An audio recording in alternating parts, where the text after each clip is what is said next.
Kerja-kerja menyelamat dan mengalihkan mayat mangsa yang tersepit dihempap kren dalam kejadian di Alam Damai sedang giat dijalankan ketika ini.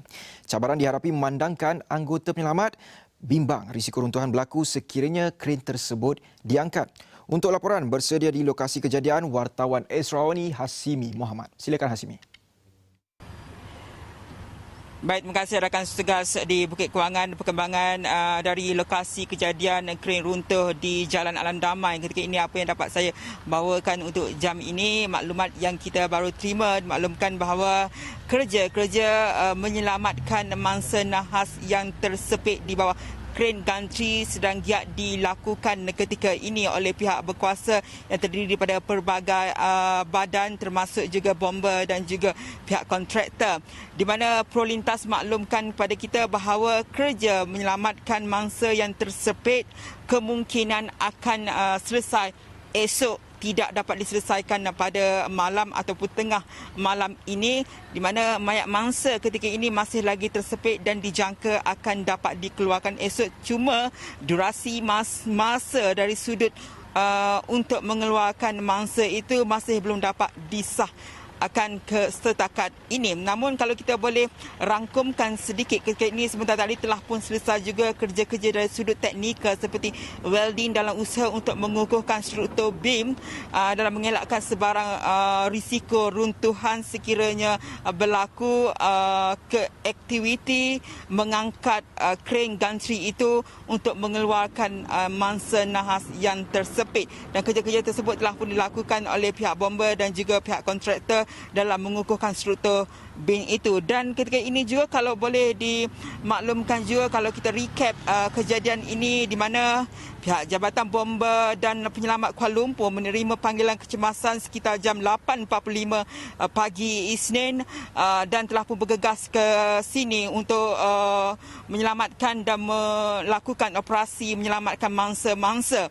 Dan dimaklumkan selama 6 individu terlibat dalam kejadian ini, di mana 3 daripadanya disahkan meninggal dunia, di mana salah satu masih lagi tersepit, 1 mengalami kecederaan parah dan 2 dilaporkan terselamat. Sementara dari sudut punca kejadian setakat ini masih lagi dalam siasatan dan identiti mangsa masih belum lagi disahkan. Dan kalau kita dapat recap juga dalam sidang media yang dilakukan oleh Menteri Kanan Kerja Raya Datuk Seri Fadilah Yusof pada tengah hari Isnin, maklumkan bahawa pihaknya telah mengarahkan kerja-kerja pembinaan lebuh raya Sukan ini dihentikan buat sementara waktu sehinggalah disahkan selamat, dan pihak kementerian juga telah pun mengarahkan pihak Sukan untuk mengemukakan laporan terperinci berhubung kejadian ini. Dan setakat ini juga Ketua Polis Daerah Ceras Asisten Komisioner Muhammad Mohsin Muhammad Zon telah pun maklumkan kertas siasatan